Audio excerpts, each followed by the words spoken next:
بسم الله الرحمن الرحيم. ألف لام ميم. ذلك الكتاب لا ريب فيه هدى للمتقين الذين يؤمنون بالغيب ويقيمون الصلاة ومما رزقناهم ينفقون والذين يؤمنون بما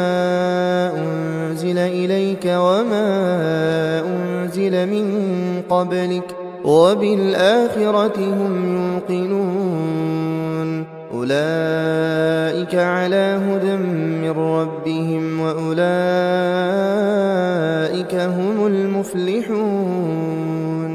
إن الذين كفروا سواء عليهم أأنذرتهم أم لم تنذرهم لا يؤمنون. ختم الله على قلوبهم وعلى سمعهم وعلى أبصارهم غشاوة ولهم عذاب عظيم. ومن الناس من يقول آمنا بالله وباليوم الآخر وما هم بمؤمنين يخادعون الله والذين آمنوا وما يخدعون إلا أنفسهم وما يشعرون. في قلوبهم مرض فزادهم الله مرضا ولهم عذاب أليم بما كانوا يكذبون. وإذا قيل لهم لا تفسدوا في الأرض قالوا إنما نحن مصلحون ألا إنهم هم المفسدون ولكن لا يشعرون. وإذا قيل لهم آمنوا كما آمن الناس قالوا أنؤمن كما آمن السفهاء ألا إنهم هم السفهاء ولكن لا يعلمون. وإذا لقوا الذين آمنوا قالوا آمنا وإذا خلوا إلى شياطينهم قالوا إنا معكم إنما نحن مستهزئون. الله يستهزئ بهم ويمدهم في طغيانهم يعمهون. أولئك الذين اشتروا الضلالة بالهدى فما ربحت تجارتهم وما كانوا مهتدين. مثلهم كمثل الذي استوقد نارا فلما أضاءت ما حوله ذهب الله بنورهم وتركهم في ظلمات لا يبصرون. صم بكم عمي فهم لا يرجعون. أو كصيب من السماء فيه ظلمات ورعد وبرق يجعلون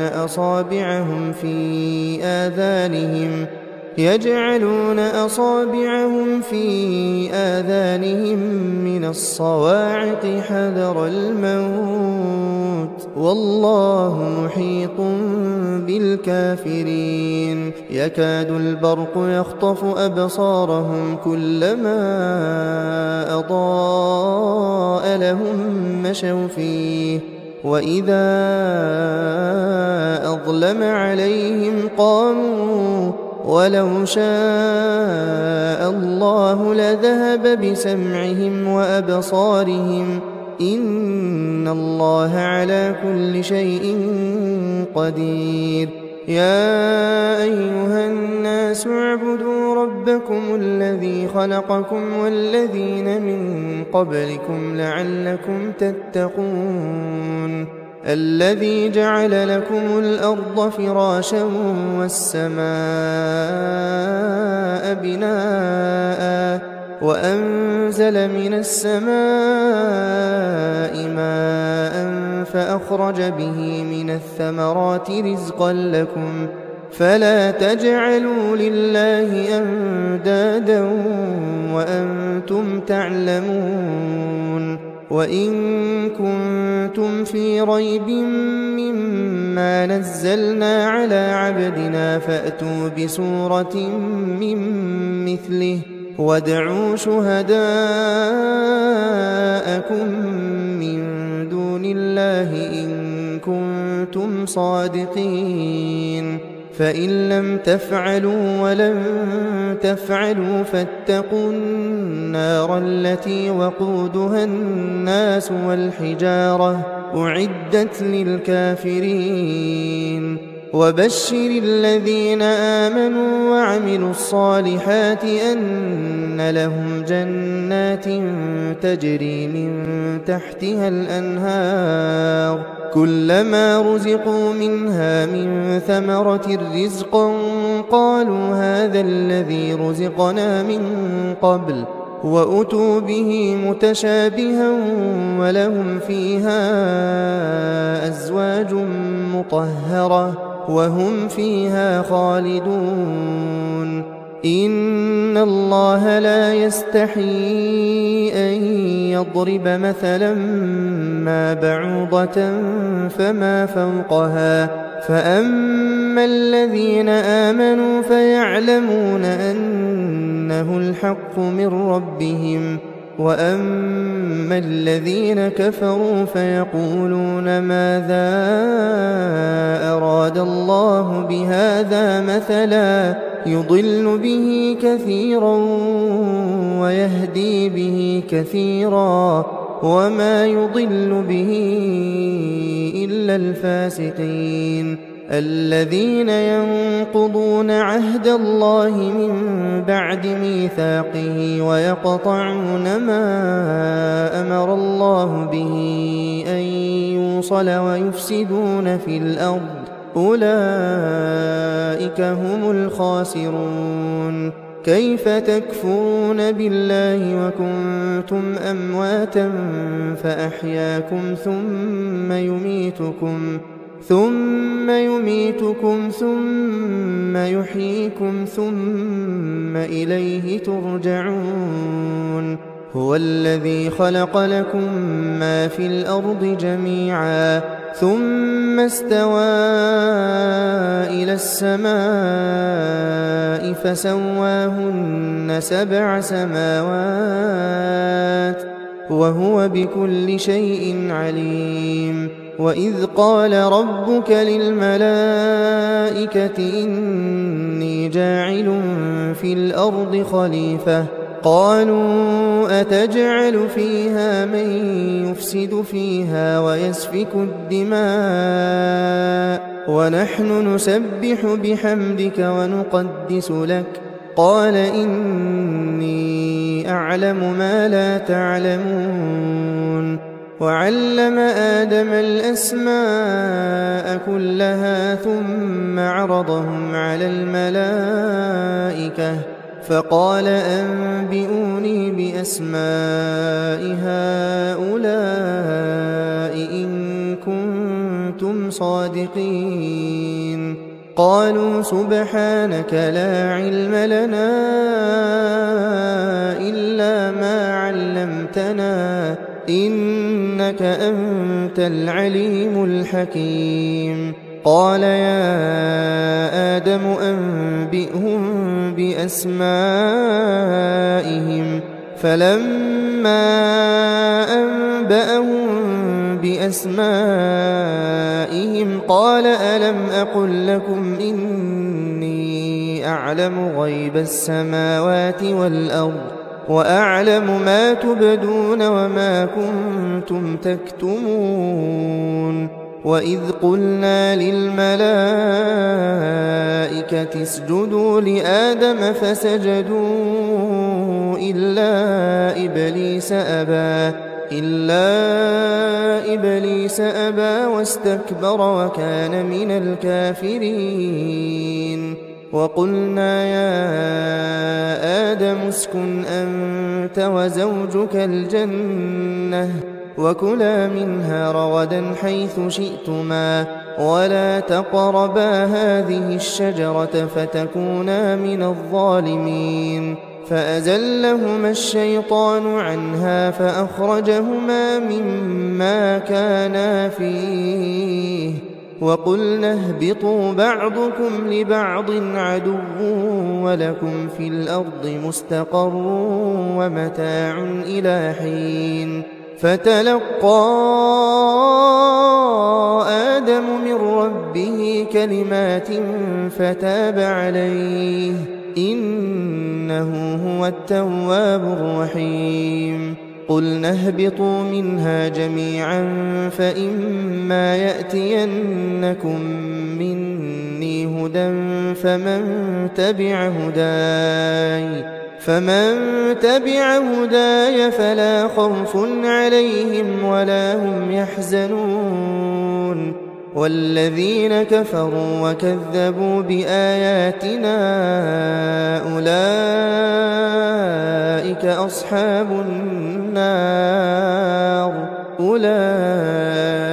أصحاب النار هم فيها خالدون يا بني إسرائيل اذكروا نعمتي التي أنعمت عليكم وأوفوا بعهدي أوف بعهدكم وإياي فارهبون وآمنوا بما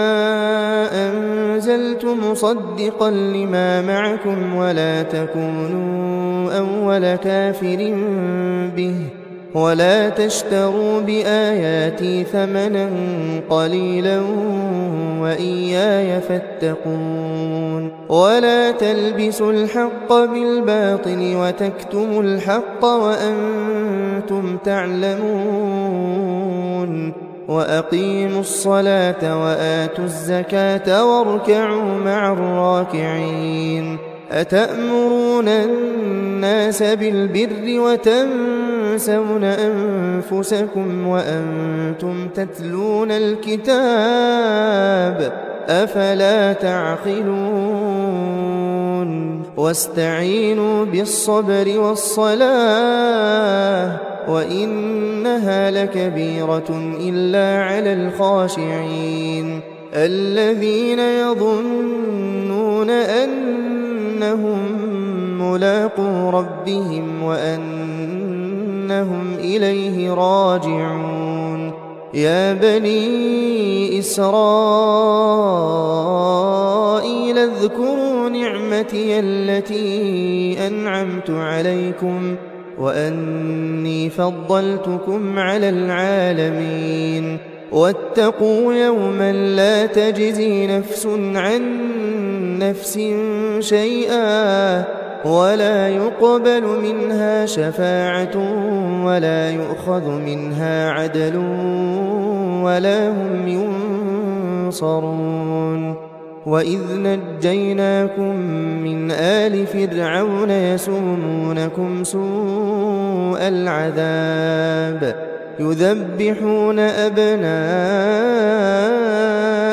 ويستحيون نساءكم وفي ذلكم بلاء من ربكم عظيم وإذ فرقنا بكم البحر فأنجيناكم وأغرقنا آل فرعون وأنتم تنظرون وإذ واعدنا موسى 40 ليلة ثم اتخذتم العجل من بعده وأنتم ظالمون ثم عفونا عنكم من بعد ذلك لعلكم تشكرون وإذ آتينا موسى الكتاب والفرقان لعلكم تهتدون وإذ قال موسى لقومه يا قوم إنكم ظلمتم أنفسكم باتخاذكم العجل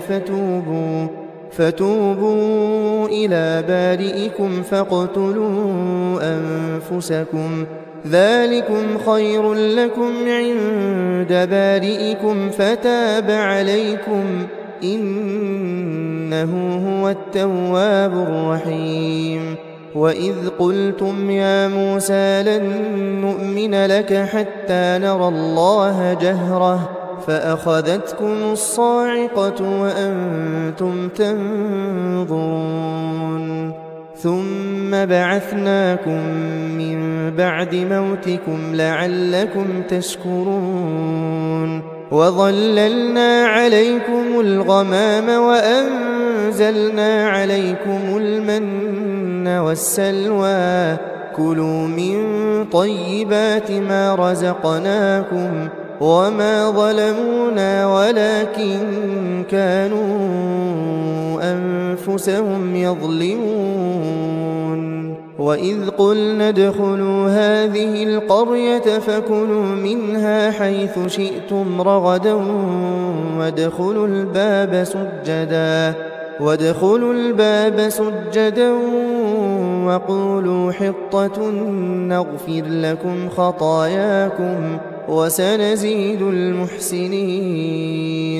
فبدل الذين ظلموا قولا غير الذي قيل لهم فأنزلنا على الذين ظلموا رجزا من السماء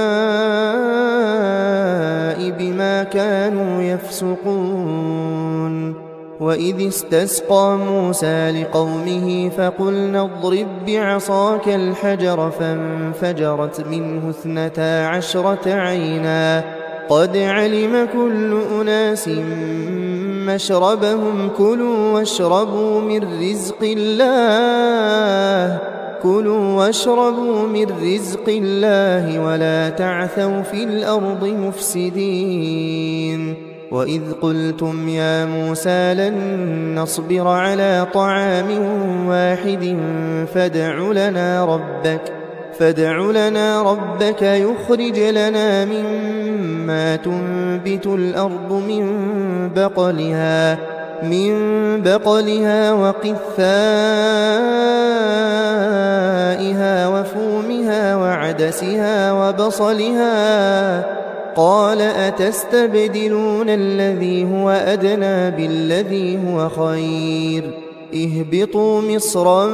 فإن لكم ما سألتم وضربت عليهم الذلة والمسكنة وباءوا بغضب من الله ذلك بأنهم كانوا يكفرون بآيات الله ويقتلون النبيين بغير الحق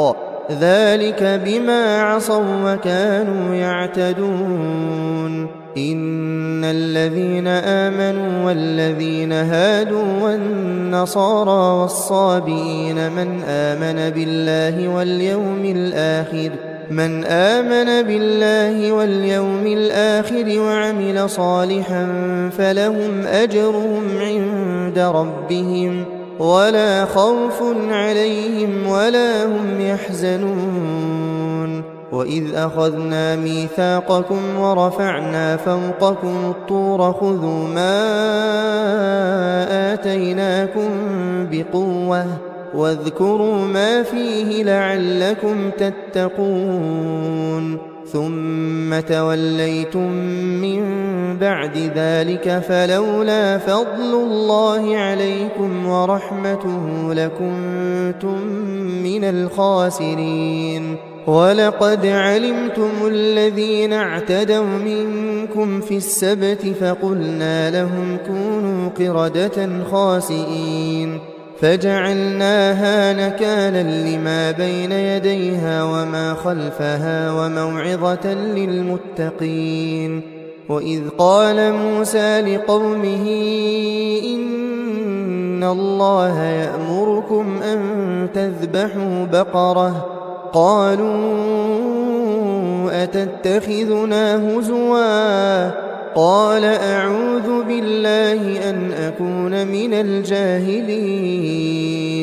قالوا ادع لنا ربك يبين لنا ما هي قال إنه يقول إنها بقرة لا فارض ولا بكر عوان بين ذلك فافعلوا ما تؤمرون قالوا ادع لنا ربك يبين لنا ما لونها قال إنه يقول إنها بقرة صفراء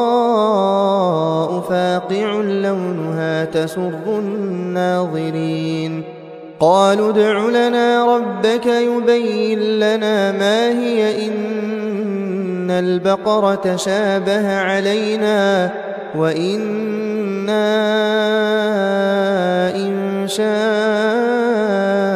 الله لمهتدون قال إنه يقول إنها بقرة لا ذلول تثير الأرض ولا تسقي الحرث مسلمة لا شية فيها قالوا الآن جئت بالحق فذبحوها وما كادوا يفعلون وإذ قتلتم نفسا فادارأتم فيها والله مخرج ما كنتم تكتمون فقلنا اضربوه ببعضها كذلك يحيي الله الموتى ويريكم آياته لعلكم تعقلون ثم قست قلوبكم من بعد ذلك فهي كالحجارة أو أشد قسوة وإن من الحجارة لما يتفجر منه الأنهار وإن منها لما يشقق فيخرج منه الماء وإن منها لما يهبط من خشية الله وما الله بغافل عما تعملون أفتطمعون أن يؤمنوا لكم وقد كان فريق منهم يسمعون كلام الله ثم يحرفونه من بعد ما عقلوه وهم يعلمون وإذا لقوا الذين آمنوا قالوا آمنا وإذا خلا بعضهم إلى بعض قالوا أتحدثونهم بما فتح الله عليكم ليحاجوكم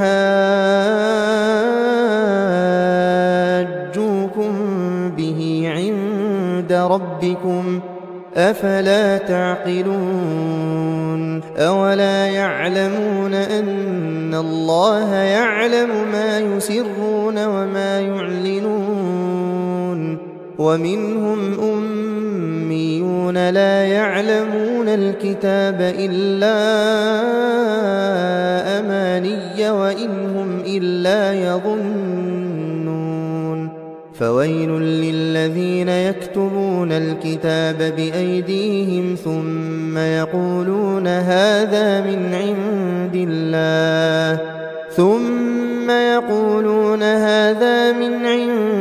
الله ليشتروا به ثمنا قليلا فويل لهم مما كتبت أيديهم وويل لهم مما يكسبون وقالوا لن تمسنا النار إلا أياما معدودة قل أتخذتم عند الله عهدا فلن يخلف الله عهده أم تقولون على الله ما لا تعلمون بلى من كسب سيئة وأحاطت به خطيئته فأولئك أصحاب النار هم فيها خالدون والذين آمنوا وعملوا الصالحات أولئك أصحاب الجنة هم فيها خالدون. وإذ أخذنا ميثاق بني إسرائيل لا تعبدون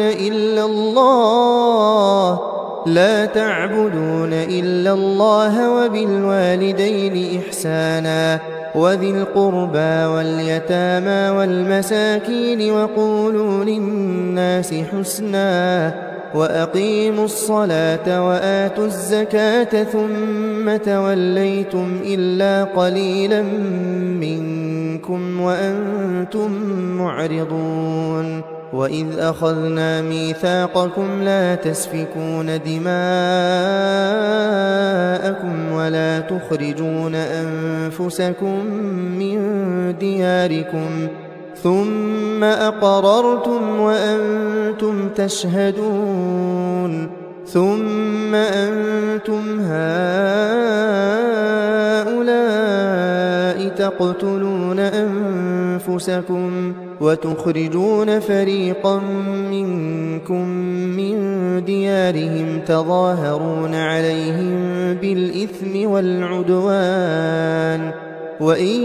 يأتوكم أسارى تفادوهم وهو محرم عليكم إخراجهم أفتؤمنون ببعض الكتاب وتكفرون ببعض فما جزاء من يفعل ذلك منكم إلا خزي في الحياة الدنيا ويوم القيامة يردون إلى أشد العذاب وما الله بغافل عما تعملون. أولئك الذين اشتروا الحياة الدنيا بالآخرة فلا يخفف عنهم العذاب ولا هم ينصرون. ولقد آتينا موسى الكتاب وقفينا من بعده بالرسل وآتينا عيسى ابن مريم البينات وأيدناه بروح القدس أفكلما جاءكم رسول بما لا تهوى أنفسكم استكبرتم ففريقا كذبتم وفريقا تقتلون. وقالوا قلوبنا غلف بل لعنهم الله بكفرهم فقليلا ما يؤمنون. ولما جاءهم كتاب من عند الله مصدق لما معهم وكانوا من قبل يستفتحون على الذين كفروا فلما جاءهم ما عرفوا كفروا به فلعنة الله على الكافرين. بئس ما اشتروا به أنفسهم أن يكفروا بما أنزل الله بغيا أن ينزل الله من فضله على من يشاء من عباده فباءوا بغضب على غضب وللكافرين عذاب مهين. وإذا قيل لهم آمنوا بما أنزل الله قالوا نؤمن بما أنزل علينا ويكفرون بما وراءه وهو الحق مصدقا لما معهم قل فلم تقتلون أنبياء الله من قبل إن كنتم مؤمنين. ولقد جاءكم موسى بالبينات ثم اتخذتم العجل من بعده وأنتم ظالمون. وإذ أخذنا ميثاقكم ورفعنا فوقكم الطور خذوا ما آتيناكم بقوة واسمعوا قالوا سمعنا وعصينا وأشربوا في قلوبهم العجل بكفرهم قل بئس ما يأمركم به إيمانكم إن كنتم مؤمنين قل إن كانت لكم الدار الآخرة عند الله خالصة من دون الناس فتمنوا الموت إن كنتم صادقين ولن يتمنوه أبدا بما قدمت أيديهم والله عليم بالظالمين ولتجدنهم أحرص الناس على حياة ومن الذين أشركوا يود أحدهم لو يعمر 1000 سنة وما هو بمزحزحه من العذاب أن يعمر والله بصير بما يعملون قل من كان عدوا لجبريل فإنه نزله على قلبك بإذن الله مصدقا لما بين يديه وهدى وبشرى للمؤمنين من كان عدوا لله وملائكته ورسله وجبريل وميكال فإن الله عدو للكافرين ولقد أنزلنا إليك آيات بينات وما يكفر بها إلا الفاسقون أوكلما عاهدوا عهدا نبذه فريق منهم بل أكثرهم لا يؤمنون ولما جاءهم رسول من عند الله مصدق لما معهم نبذ فريق من الذين أوتوا الكتاب كتاب الله وراء ظهورهم نبذ فريق من الذين أوتوا الكتاب كتاب الله وراء ظهورهم كأنهم لا يعلمون واتبعوا ما تتلو الشياطين على ملك سليمان وما كفر سليمان ولكن الشياطين كفروا يعلمون الناس السحر وما أنزل على الملكين ببابل هاروت وماروت وما يعلمان من أحد حتى يقولا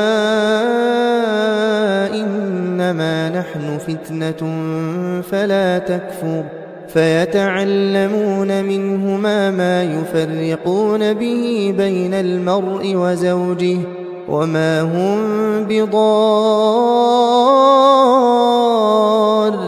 به من أحد إلا بإذن الله ويتعلمون ما يضرهم ولا ينفعهم ولقد علموا لمن اشتراه ما له في الآخرة من خلاق ولبئس ما شروا به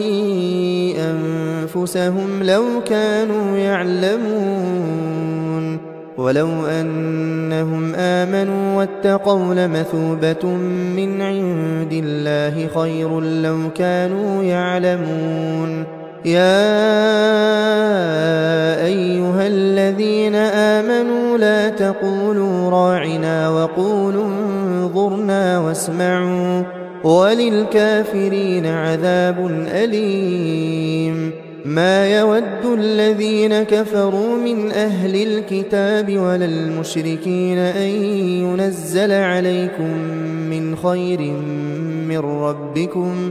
والله يختص برحمته من يشاء والله ذو الفضل العظيم ما ننسخ من آية أو ننسها نأت بخير منها أو مثلها ألم تعلم أن الله على كل شيء قدير ألم تعلم أن الله له ملك السماوات والأرض وما لكم من دون الله من ولي ولا نصير أم تريدون أن تسألوا رسولكم كما سئل موسى من قبل ومن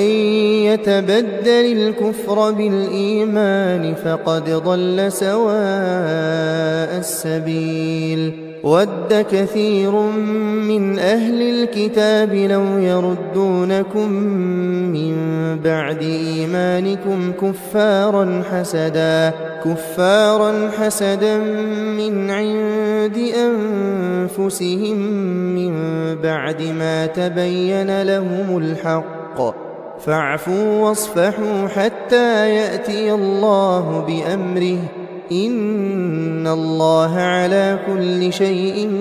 قدير وأقيموا الصلاة وآتوا الزكاة وما تقدموا لأنفسكم من خير تجدوه عند الله إن الله بما تعملون بصير وقالوا لن يدخل الجنة إلا من كان هودا أو نصارى تلك أمانيهم قل هاتوا برهانكم إن كنتم صادقين بلى من أسلم وجهه لله وهو محسن فله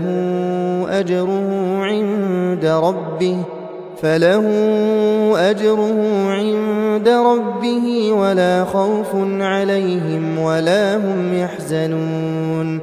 وقالت اليهود ليست النصارى على شيء وقالت النصارى ليست اليهود على شيء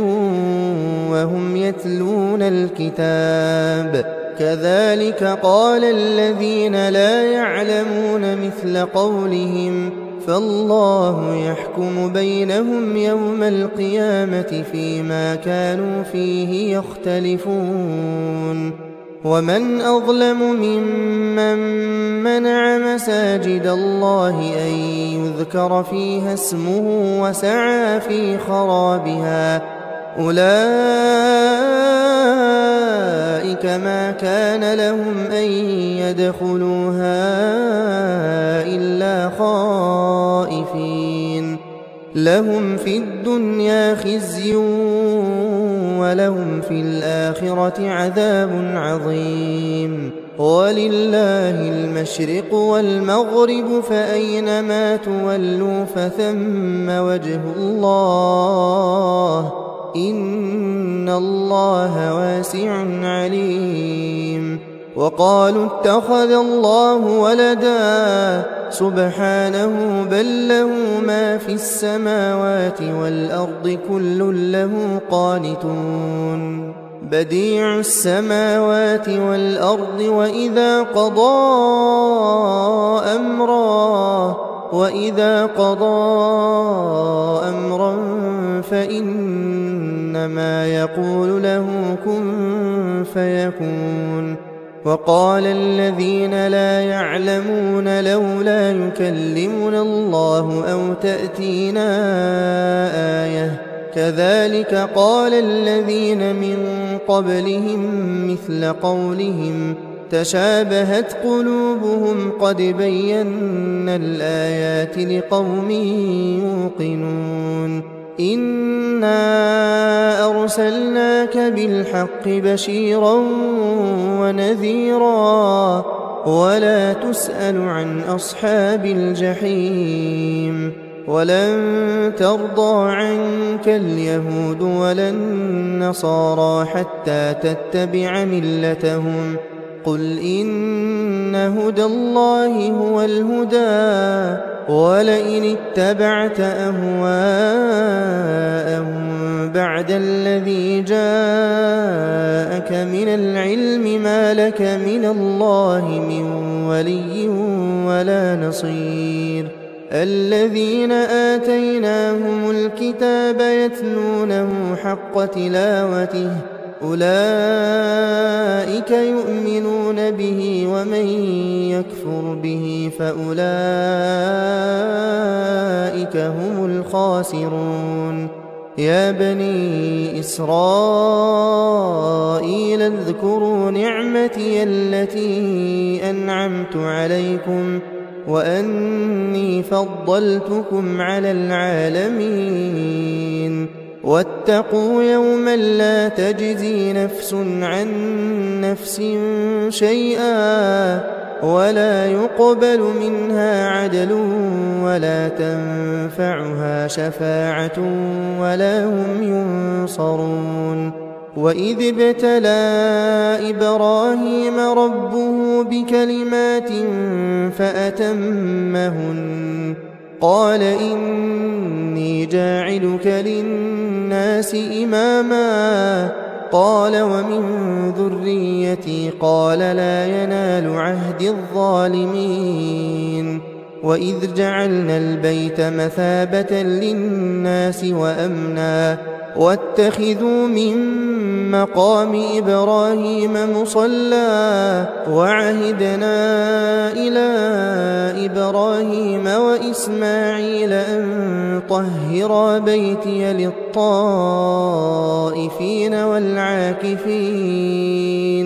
للطائفين والعاكفين والركع السجود وإذ قال إبراهيم رب اجعل هذا بلدا آمنا وارزق أهله من الثمرات من آمن منهم بالله واليوم الآخر قال ومن كفر فأمتعه قليلا ثم أضطره إلى عذاب النار وبئس المصير وإذ يرفع إبراهيم القواعد من البيت وإسماعيل ربنا تقبل منا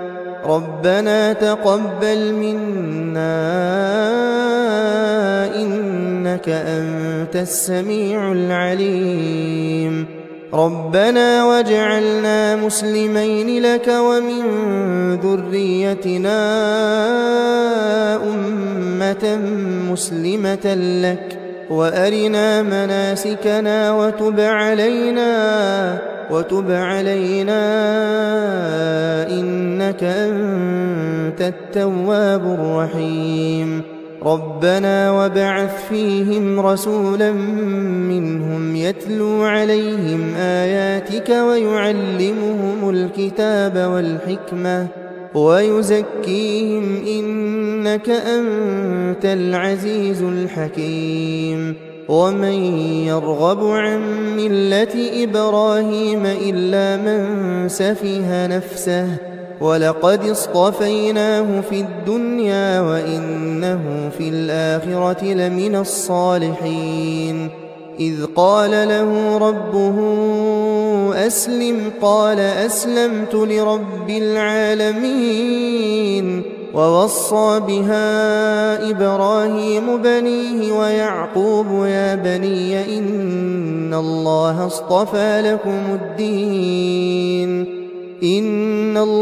اصطفى لكم الدين فلا تموتن إلا وأنتم مسلمون أم كنتم شهداء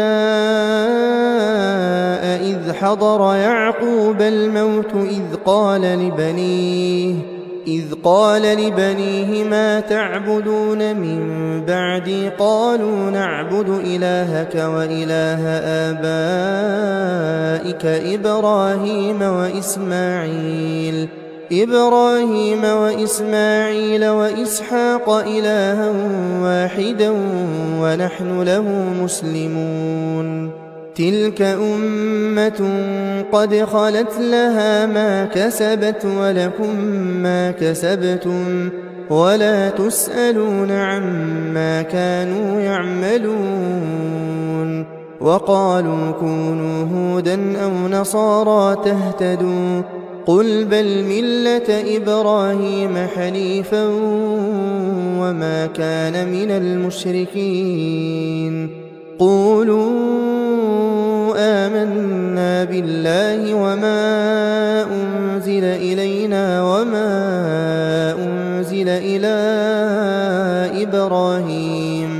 وما أنزل إلى إبراهيم وإسماعيل وإسحاق ويعقوب والأسباط وما أوتي موسى وعيسى وما أوتي النبيون من ربهم لا نفرق بين أحد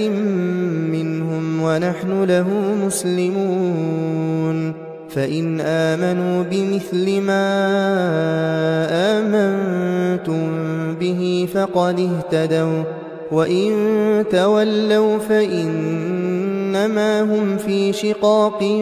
فسيكفيكهم الله وهو السميع العليم صبغة الله ومن أحسن من الله صبغة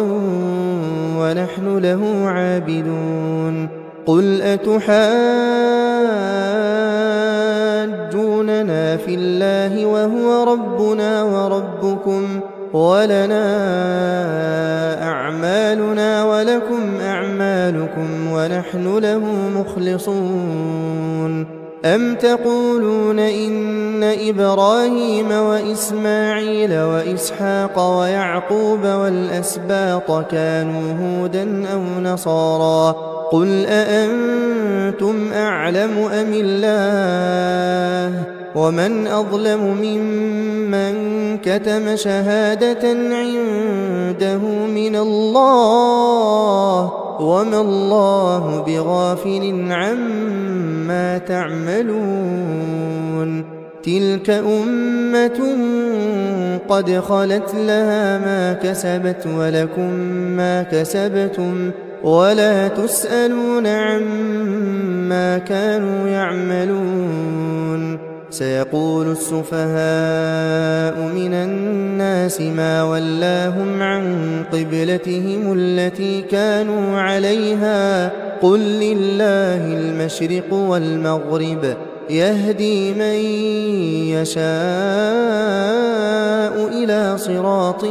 مستقيم وكذلك جعلناكم أمة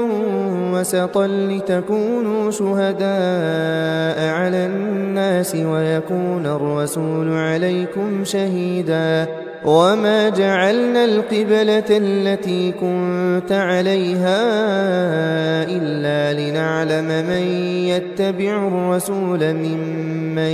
ينقلب على عقبيه وإن كانت لكبيرة إلا على الذين هدى الله وما كان الله ليضيع إيمانكم إن الله بالناس لرءوف رحيم قد نرى تقلب وجهك في السماء فلنولينك قبلة ترضاها فول وجهك شطر المسجد الحرام وحيث ما كنتم فولوا وجوهكم شطره وإن الذين أوتوا الكتاب ليعلمون أنه الحق من ربهم وما الله بغافل عما يعملون ولئن أتيت الذين أوتوا الكتاب بكل آية ما تبعوا قبلتك وما أنت بتابع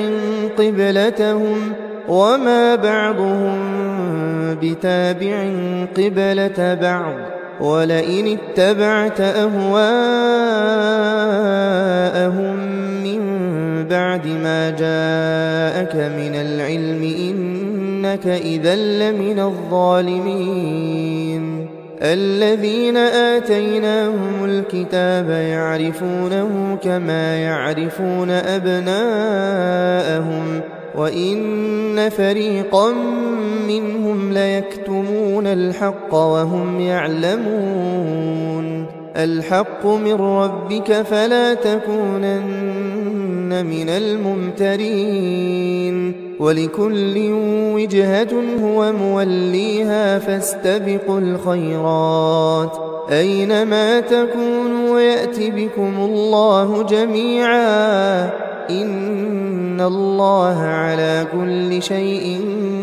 قدير ومن حيث خرجت فول وجهك شطر المسجد الحرام وإنه للحق من ربك وما الله بغافل عما تعملون ومن حيث خرجت فول وجهك شطر المسجد الحرام وحيث ما كنتم فولوا وجوهكم شطره لئلا يكون للناس عليكم حجة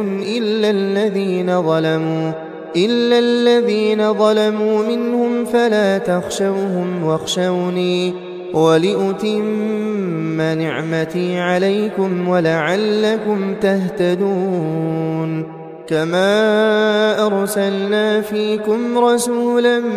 منكم يتلو عليكم آياتنا ويزكيكم ويعلمكم الكتاب والحكمة ويعلمكم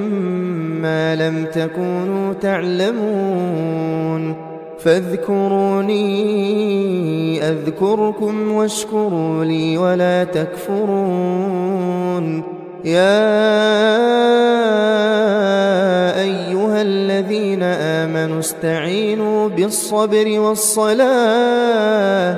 إن الله مع الصابرين ولا تقولوا لمن يقتل في سبيل الله أموات بل أحياء ولكن لا تشعرون ولنبلونكم بشيء من الخوف والجوع ونقص من الأموال والأنفس والثمرات وبشر الصابرين الذين إذا أصابتهم مصيبة قالوا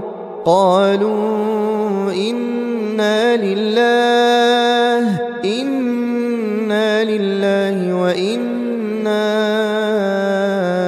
إليه راجعون أولئك عليهم صلوات من ربهم ورحمة وأولئك هم المهتدون إن الصفا والمروة من شعائر الله فمن حج البيت أو اعتمر فلا جناح عليه أن يطوف بهما ومن تطوع خيرا فإن الله شاكر عليم إن الذين يكتمون ما أنزلنا من البينات والهدى من بعد ما بيناه للناس في الكتاب أولئك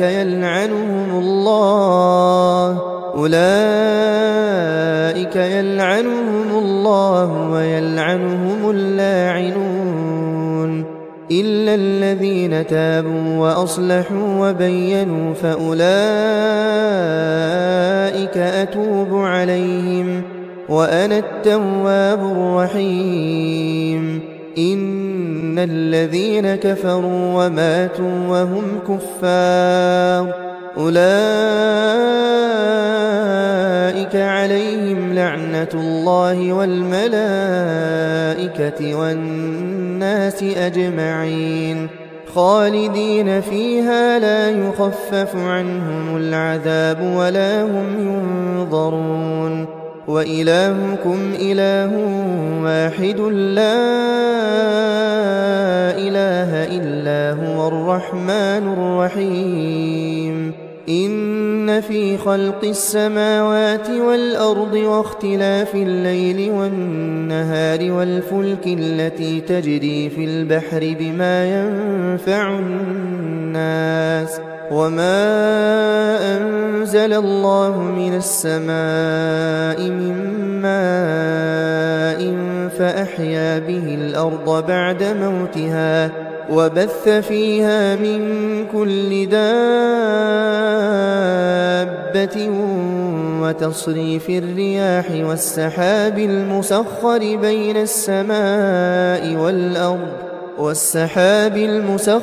بين السماء والأرض لآيات لقوم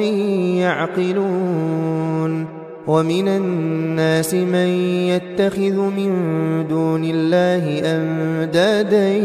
يحبونهم كحب الله والذين آمنوا أشد حبا لله ولو يرى الذين ظلموا إذ يرون العذاب أن القوة لله جميعا وأن الله شديد العذاب إذ تبرأ الذين اتبعوا من الذين اتبعوا ورأوا العذاب وتقطعت بهم الأسباب وقال الذين اتبعوا لو أن لنا كرة فنتبرأ منهم كما تبرأوا منا كذلك يريهم الله أعمالهم حسرات عليهم وما هم بخارجين من النار يا أيها الناس كلوا مما في الأرض حلالا طيبا ولا تتبعوا خطوات الشيطان إنه لكم عدو مبين إنما يأمركم بالسوء والفحشاء وأن تقولوا على الله ما لا تعلمون وإذا قيل لهم اتبعوا ما أنزل الله قالوا بل نتبع ما ألفينا عليه آباءنا أولو كان آباؤهم لا يعقلون شيئا ولا يهتدون ومثل الذين كفروا كمثل الذي ينعق بما لا يسمع إلا دعاء ونداء صم بكم عمي فهم لا يعقلون يا أيها الذين آمنوا كلوا من طيبات ما رزقناكم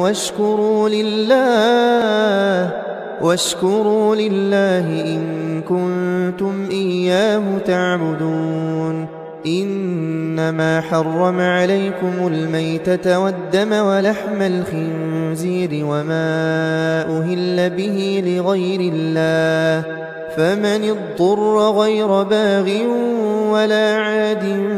فلا إثم عليه إن الله غفور رحيم إن الذين يكتمون ما أنزل الله من الكتاب ويشترون به ثمنا قليلا أولئك ما يأكلون في بطونهم إلا النار ولا يكلمهم الله يوم القيامة ولا يزكيهم ولهم عذاب أليم أولئك الذين اشتروا الضلالة بالهدى والعذاب بالمغفرة فما أصبرهم على النار ذلك بأن الله نزل الكتاب بالحق وإن الذين اختلفوا في الكتاب لفي شقاق بعيد ليس البر أن تولوا وجوهكم قبل المشرق والمغرب ولكن البر من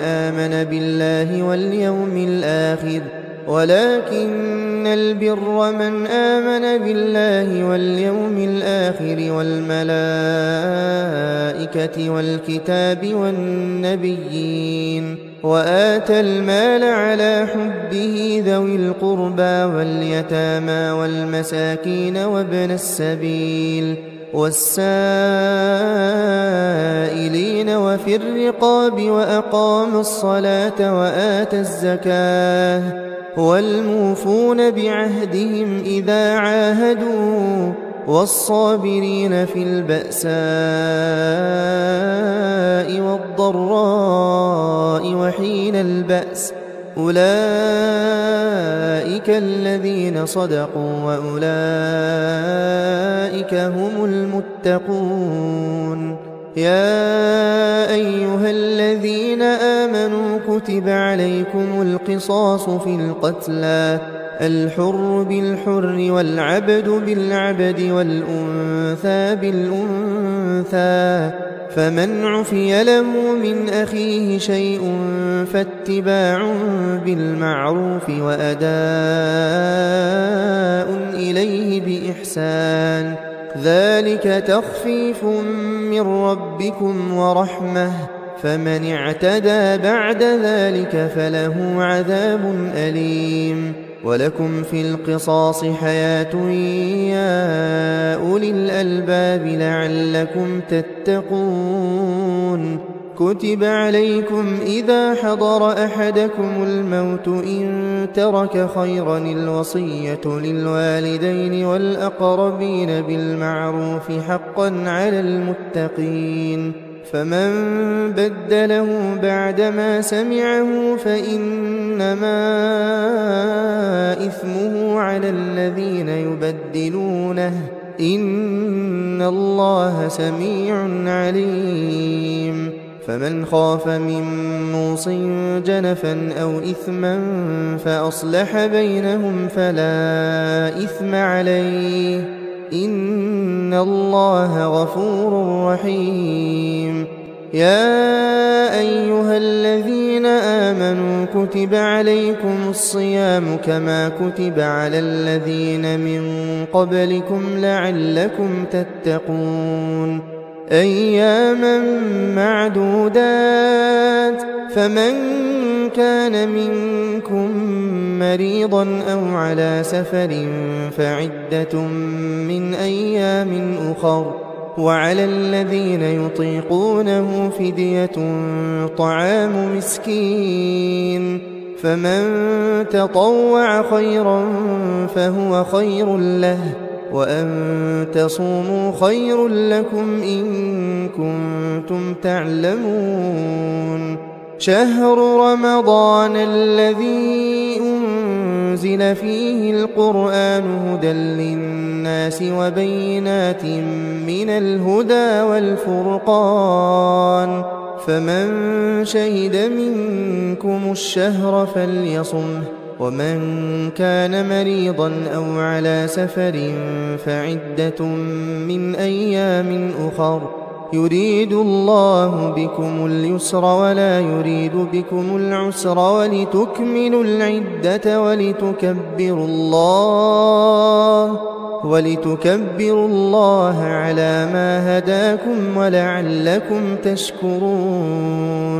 وإذا سألك عبادي عني فإني قريب أجيب دعوة الداع إذا دعان فليستجيبوا لي وليؤمنوا بي لعلهم يرشدون أحل لكم ليلة الصيام الرفث إلى نسائكم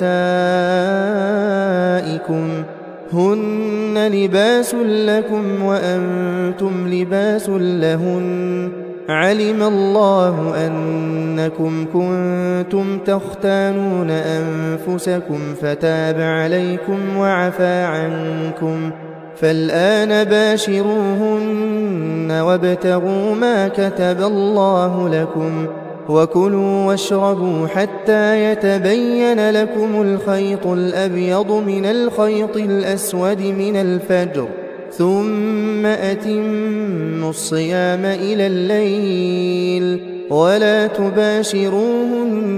وأنتم عاكفون في المساجد تلك حدود الله فلا تقربوها كذلك يبين الله آياته للناس لعلهم يتقون ولا تأكلوا أموالكم بينكم بالباطل وتدلوا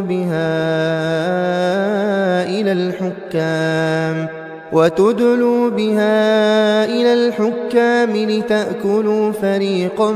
من أموال الناس بالإثم وأنتم تعلمون يسألونك عن الأهلة قل هي مواقيت للناس والحج وليس البر بأن تأتوا البيوت من ظهورها ولكن البر من اتقى وأتوا البيوت من أبوابها واتقوا الله لعلكم تفلحون وقاتلوا في سبيل الله الذين يقاتلونكم ولا تعتدوا إن الله لا يحب المعتدين واقتلوهم حيث ثقفتموهم وأخرجوهم من حيث أخرجوكم والفتنة أشد من القتل ولا تقاتلوهم عند المسجد الحرام حتى يقاتلوكم فيه فإن قاتلوكم فاقتلوهم كذلك جزاء الكافرين فإن انتهوا فإن الله غفور رحيم وقاتلوهم حتى لا تكون فتنة ويكون الدين لله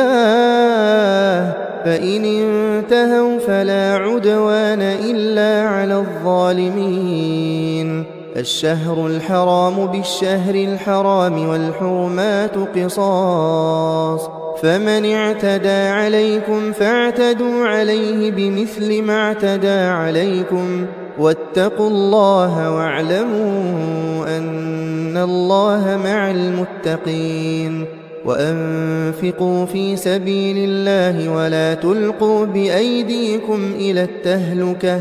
وأحسنوا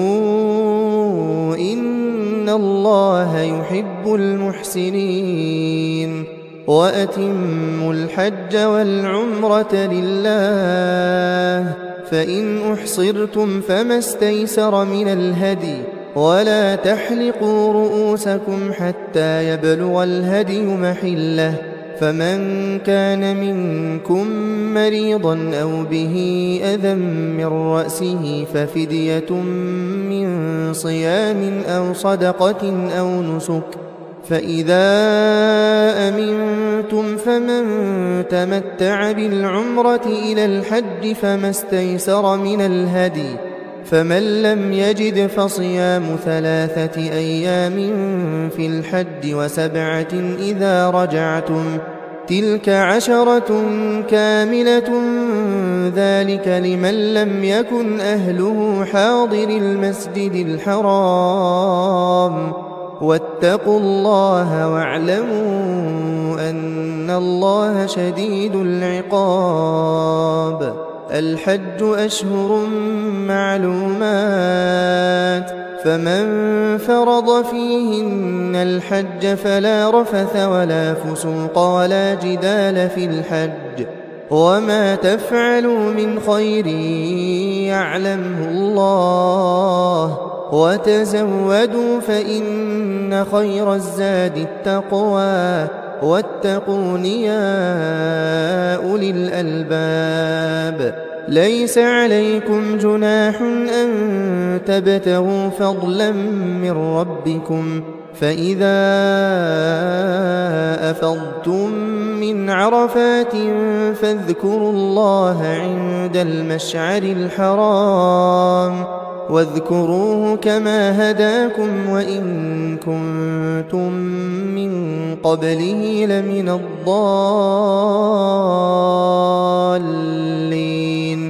ثم أفيضوا من حيث أفاض الناس واستغفروا الله إن الله غفور رحيم. فإذا قضيتم مناسككم فاذكروا الله كذكركم آباءكم أو أشد ذكرا. فمن الناس من يقول ربنا آتنا في الدنيا وما له في الآخرة من خلاق، ومنهم من يقول ربنا آتنا في الدنيا حسنة وفي الآخرة حسنة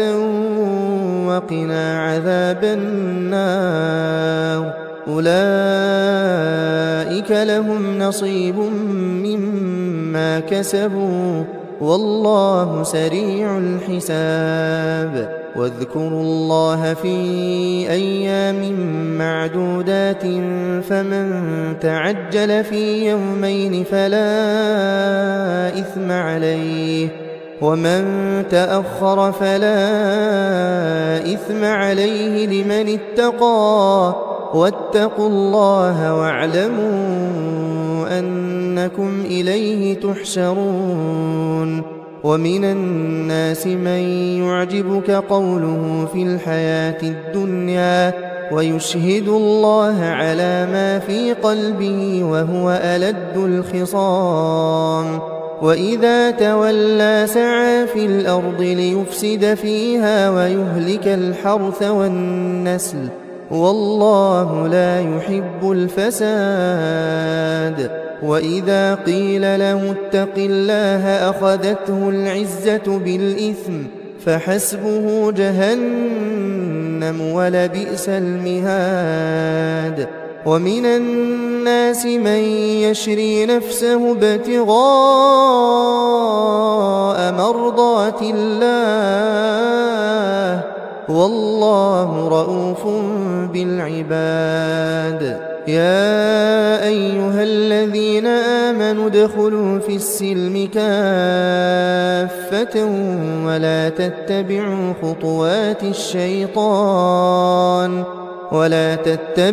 خطوات الشيطان إنه لكم عدو مبين. فإن زللتم من بعد ما جاءتكم البينات فاعلموا أن الله عزيز حكيم. هل ينظرون إلا أن يأتيهم الله في ظلل من الغمام والملائكة وقضي الأمر وإلى الله ترجع الأمور. سل بني إسرائيل كم آتيناهم من آية بينة ومن يبدل نعمة الله من بعد ما جاءته فإن الله شديد العقاب. زين للذين كفروا الحياة الدنيا ويسخرون من الذين آمنوا والذين اتقوا فوقهم يوم القيامة والله يرزق من يشاء بغير حساب. كان الناس أمة واحدة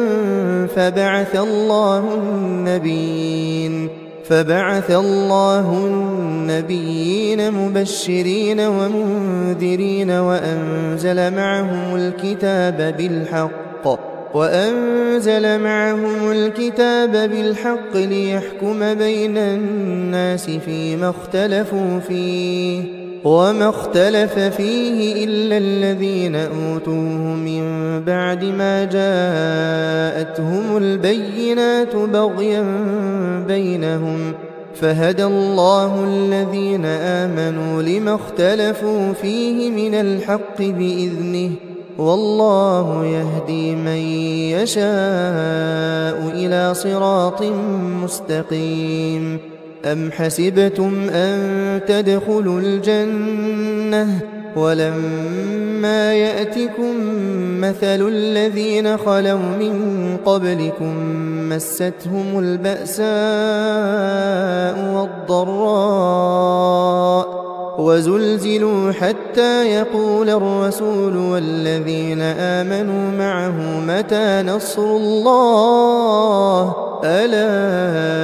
إن نصر الله قريب يسألونك ماذا ينفقون قل ما أنفقتم من خير فللوالدين والأقربين واليتامى والمساكين وابن السبيل وما تفعلوا من خير فإن الله به عليم كتب عليكم القتال وهو كره لكم وعسى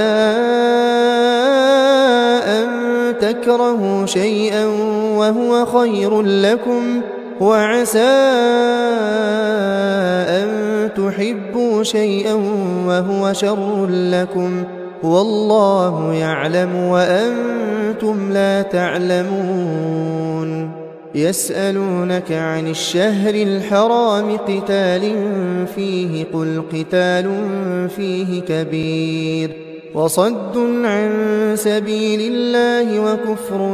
به والمسجد الحرام وإخراج أهله منه أكبر عند الله والفتنة أكبر من القتل ولا يزالون يقاتلونكم حتى يردوكم عن دينكم إن استطاعوا ومن يرتدد منكم عن دينه فيمت وهو كافر فأولئك حبطت أعمالهم في الدنيا والآخرة وأولئك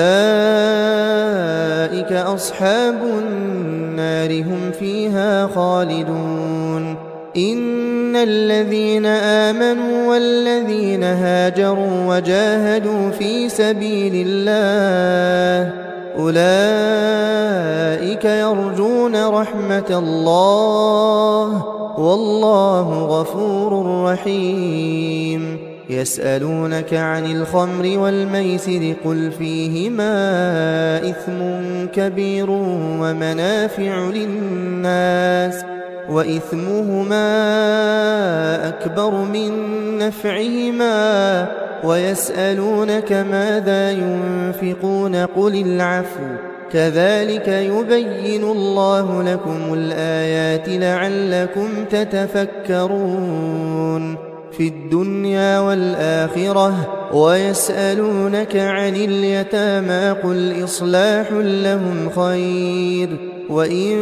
تخالطوهم فإخوانكم والله يعلم المفسد من المصلح ولو شاء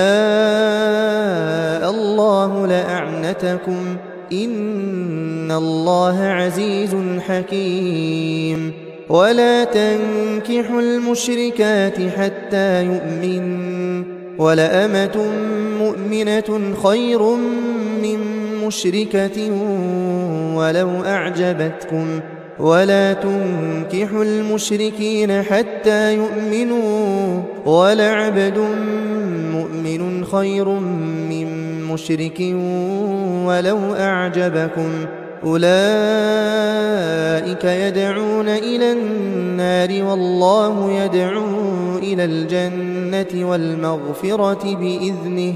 ويبين آياته للناس لعلهم يتذكرون ويسألونك عن المحيض قل هو أذى فاعتزلوا النساء في المحيض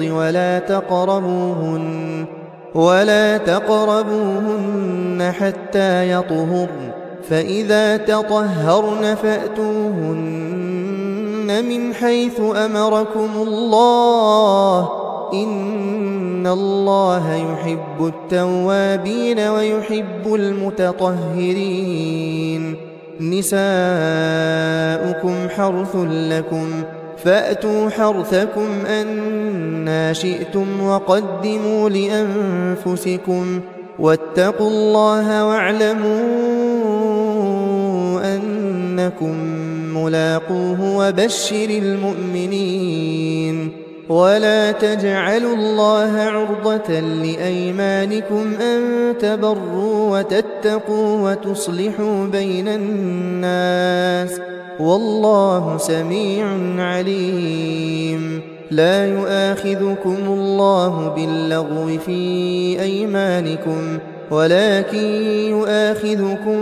بما كسبت قلوبكم والله غفور حليم للذين يؤلون من نسائهم تربص 4 أشهر فإن فاءوا فإن الله غفور رحيم وإن عزموا الطلاق فإن الله سميع عليم والمطلقات يتربصن بأنفسهن 3 قروء ولا يحل لهن أن يكتمن ما خلق الله في أرحامهن إن كن يؤمن بالله واليوم الآخر وبعولتهن أحق بردهن في ذلك إن أرادوا إصلاحا ولهن مثل الذي عليهن بالمعروف وللرجال عليهن درجة والله عزيز حكيم الطلاق 2 فإمساك بمعروف أو تسريح بإحسان ولا يحل لكم أن تأخذوا مما آتيتموهن شيئا إلا أن يخافا ألا يقيما حدود الله فإن خفتم ألا يقيما حدود الله فلا جناح عليهما فيما افتدت به تلك حدود الله فلا تعتدوها ومن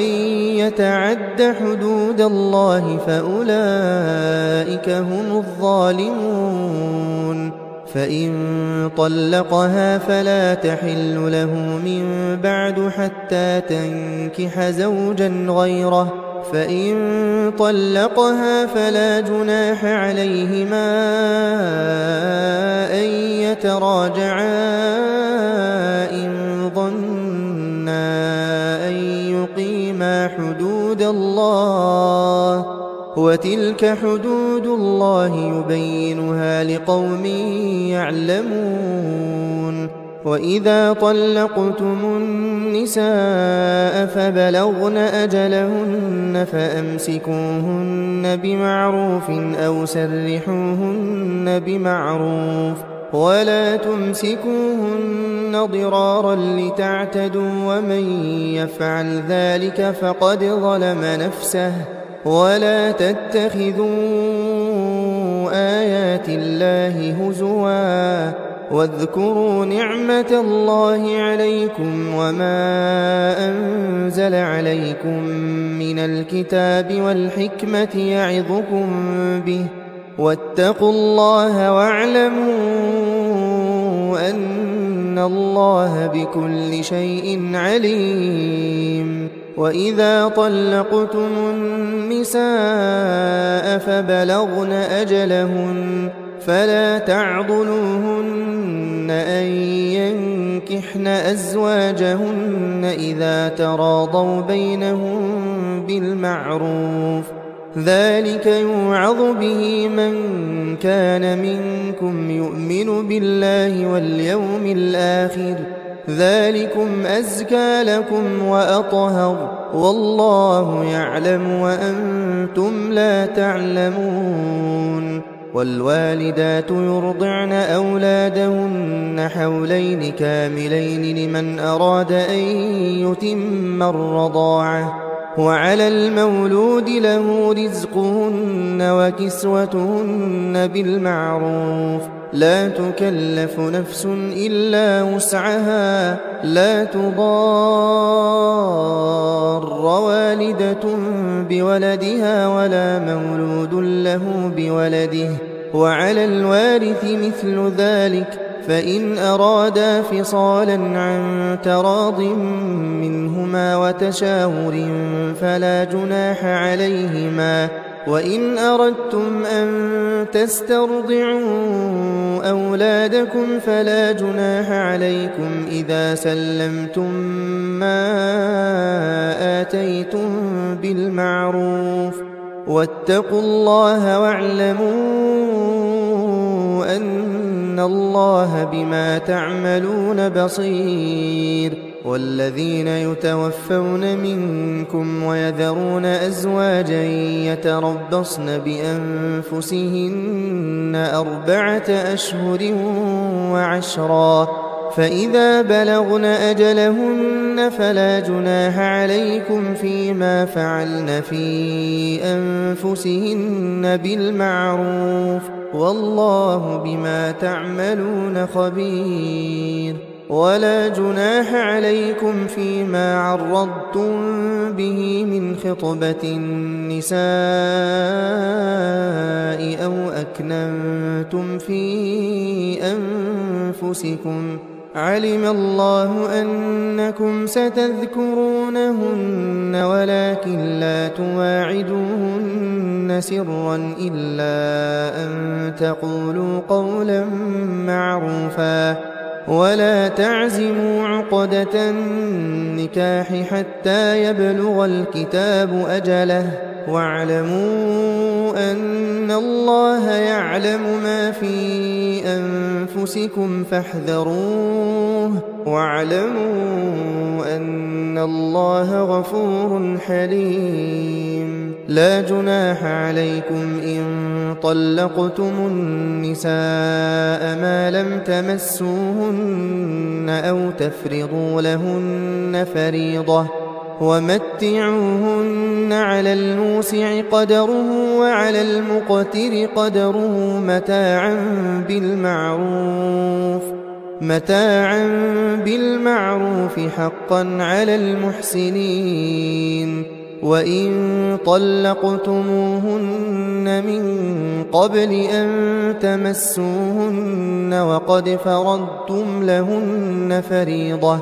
فنصف ما فرضتم إلا أن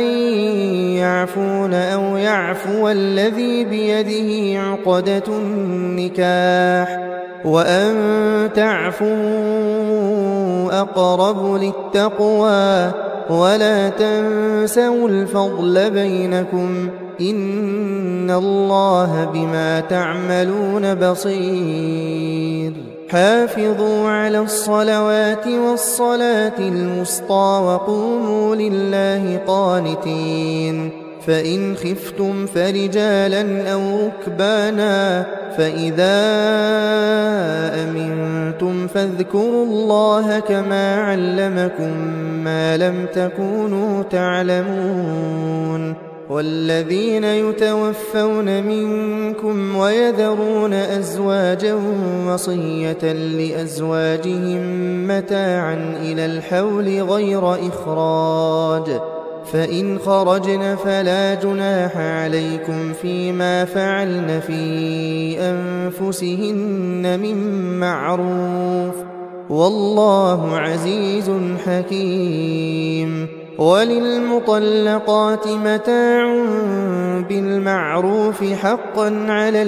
المتقين، كذلك يبين الله لكم آياته لعلكم تعقلون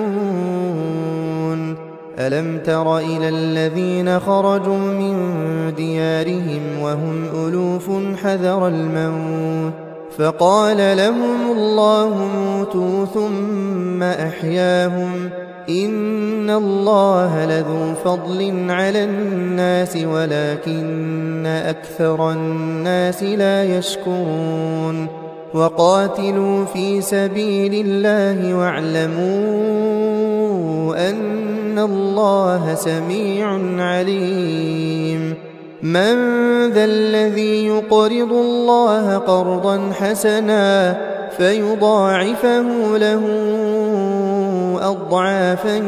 كثيرة والله يقبض ويبسط وإليه ترجعون ألم تر إلى الملأ من بني إسرائيل من بعد موسى إذ قالوا لنبي لهم ابعث لنا ملكا نقاتل في سبيل الله قال هل عسيتم إن كتب عليكم القتال ألا تقاتلوا قالوا وما لنا ألا نقاتل في سبيل الله وقد أخرجنا من ديارنا وأبنائنا فلما كتب عليهم القتال تولوا إلا قليلا منهم والله عليم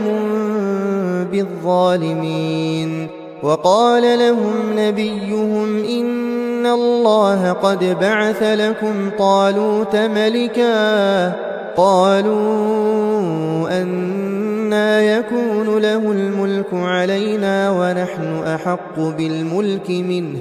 ونحن أحق بالملك منه ولم يؤت سعة من المال قال إن الله اصطفاه عليكم وزاده بسطة في العلم والجسم والله يؤتي ملكه من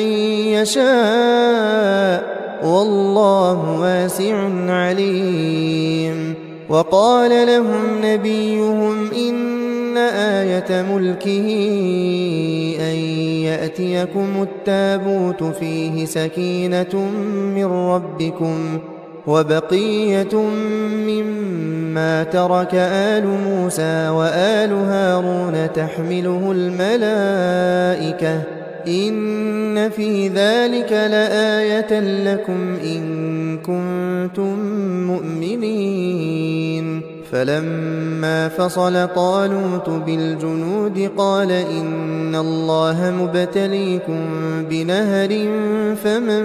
شرب منه فليس مني ومن لم يطعمه فإنه مني إلا من اغترف غرفة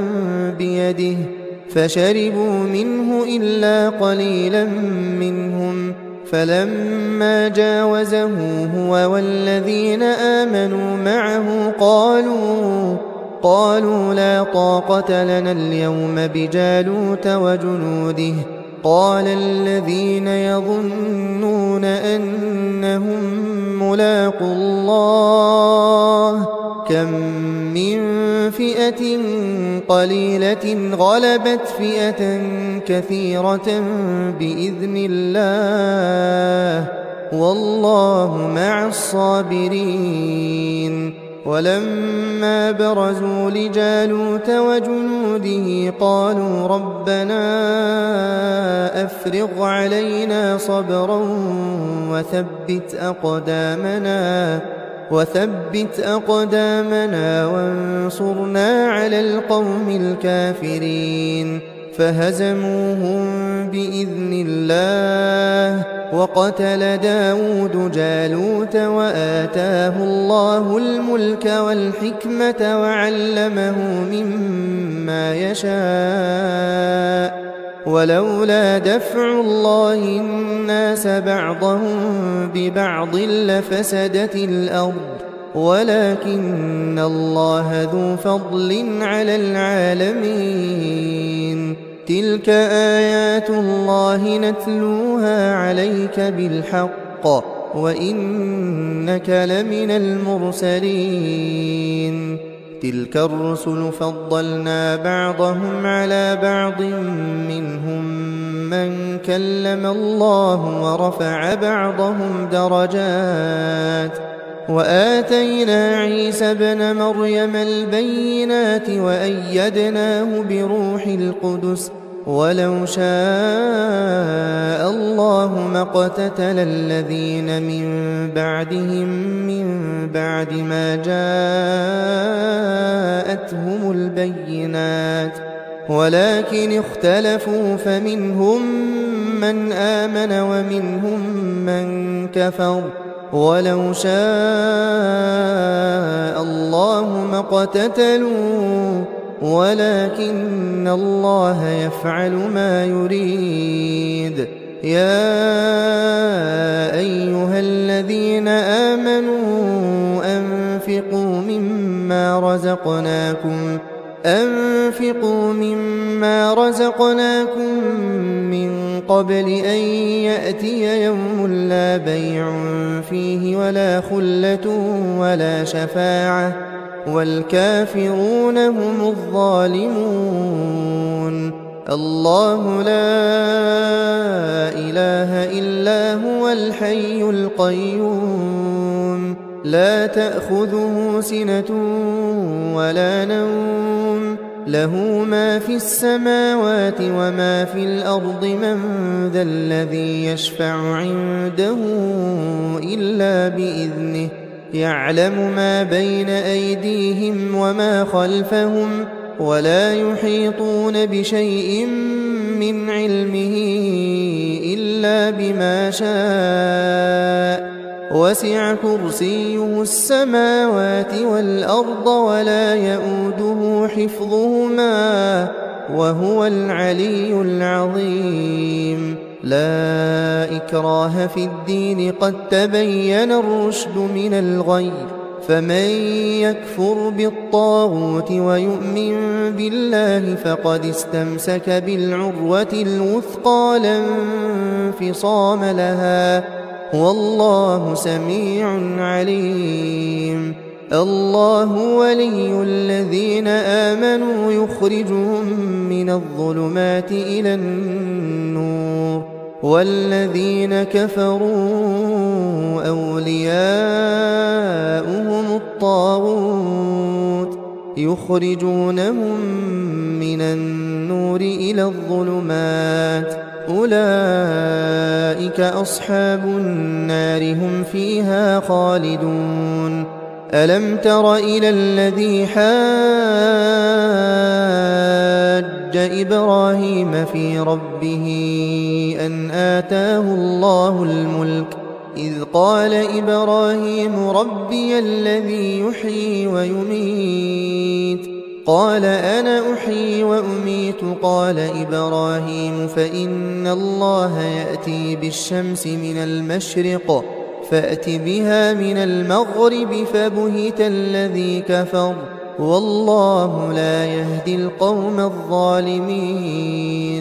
أو كالذي مر على قرية وهي خاوية على عروشها قال أنى يحيي هذه الله بعد موتها فأماته الله 100 عام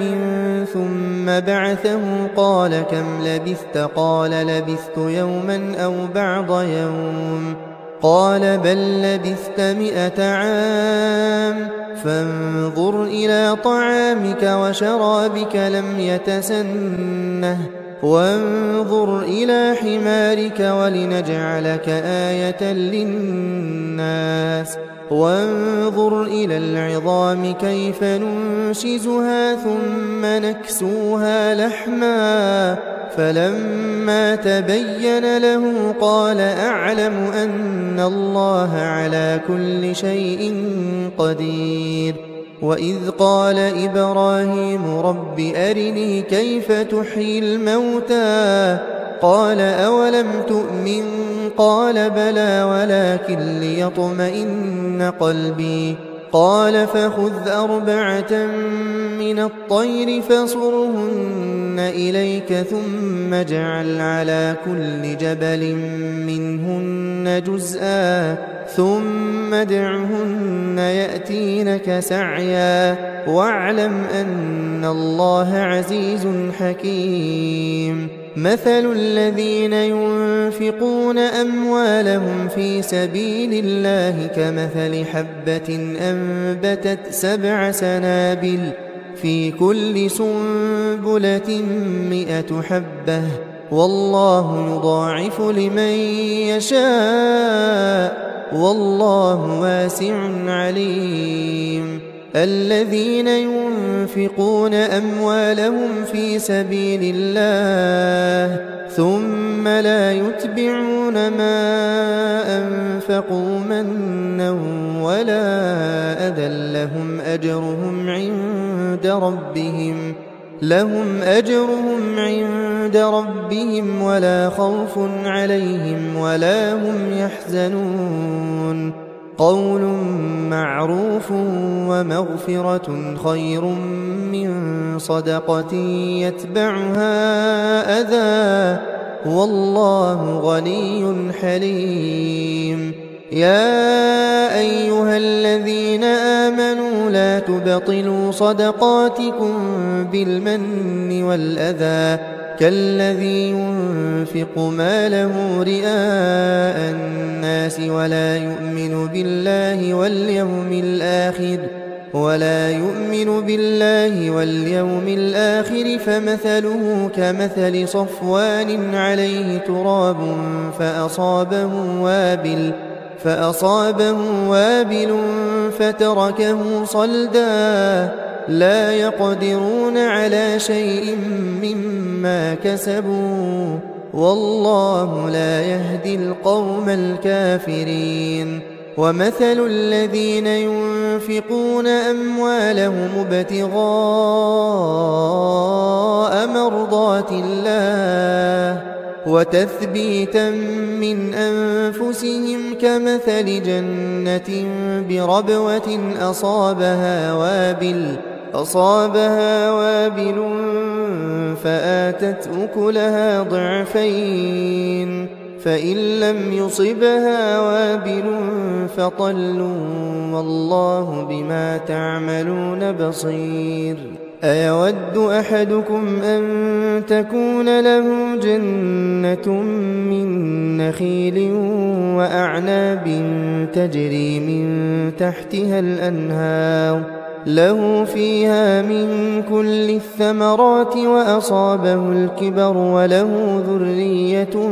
ضعفاء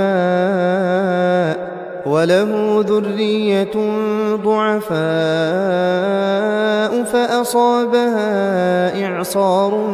فيه نار فاحترقت كذلك يبين الله لكم الآيات لعلكم تتفكرون يا أيها الذين آمنوا أنفقوا من طيبات ما كسبتم ومما أخرجنا لكم من الأرض ولا تيمموا الخبيث منه تنفقون ولستم بآخذيه إلا أن تغمضوا فيه واعلموا أن الله غني حميد الشيطان يعدكم الفقر ويأمركم بالفحشاء والله يعدكم مغفرة منه وفضلا والله واسع عليم يؤتي الحكمة من يشاء ومن يؤت الحكمة فقد أوتي خيرا كثيرا وما يذكر إلا أولو الألباب وما أنفقتم من نفقة أو نذرتم من نذر فإن الله يعلمه وما للظالمين من أنصار إن تبدوا الصدقات فنعما هي وإن تخفوها وتؤتوها الفقراء فهو خير لكم ويكفر عنكم من سيئاتكم والله بما تعملون خبير ليس عليك هداهم ولكن الله يهدي من يشاء وما تنفقوا من خير فلأنفسكم وما تنفقون إلا ابتغاء وجه الله وما تنفقوا من خير يوفى إليكم وأنتم لا تظلمون للفقراء الذين أحصروا في سبيل الله لا يستطيعون ضربا في الأرض يحسبهم الجاهل أغنياء من التعفف تعرفهم بسيماهم لا يسألون الناس إلحافا وما تنفقوا من خير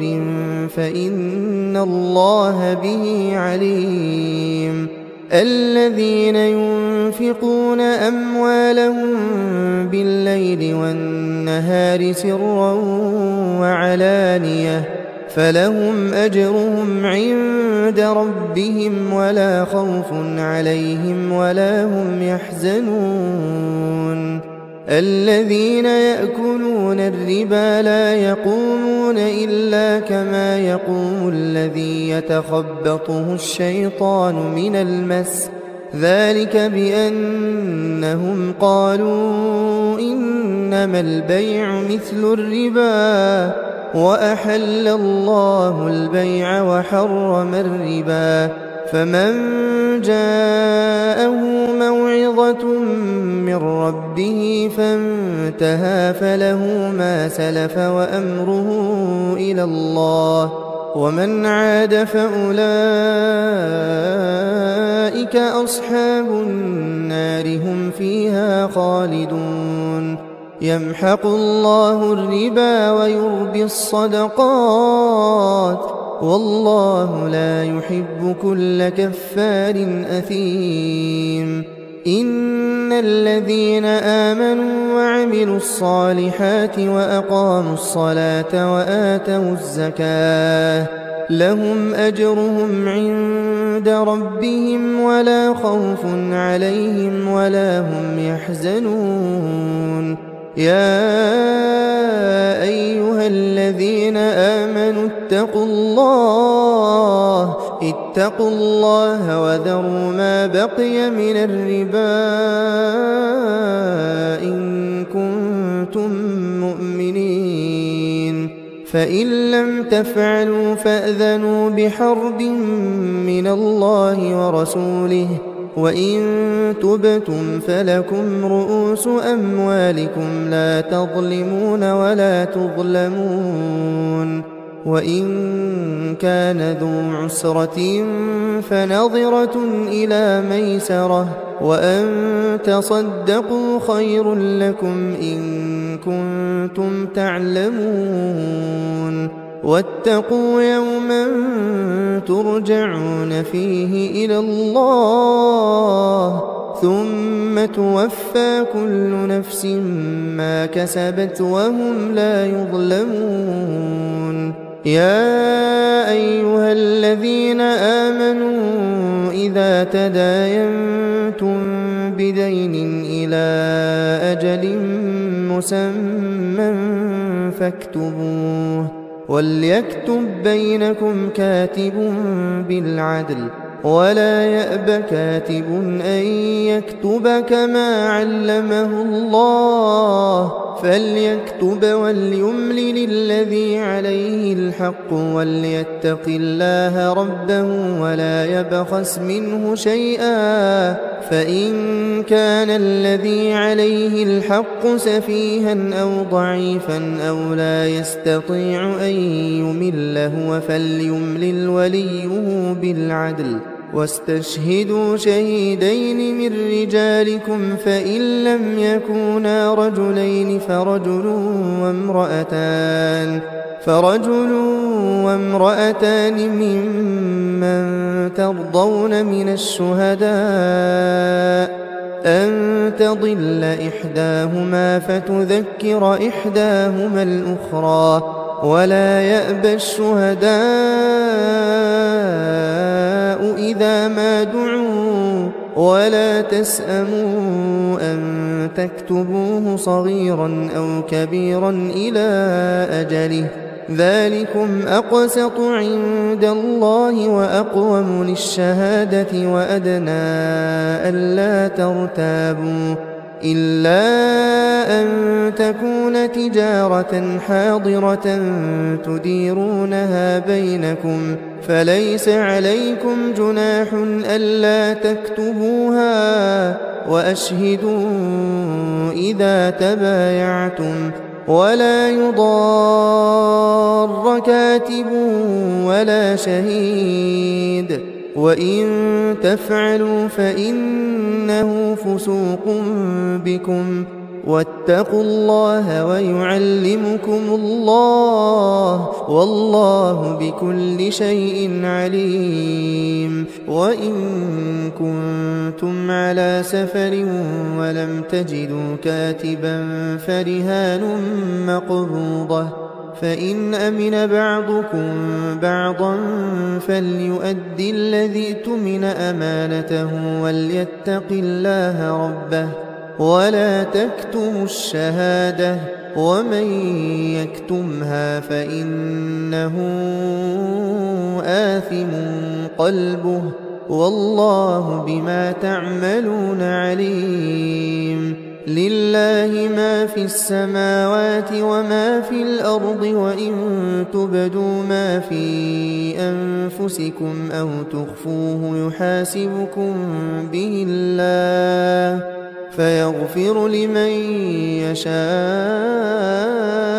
ويعذب من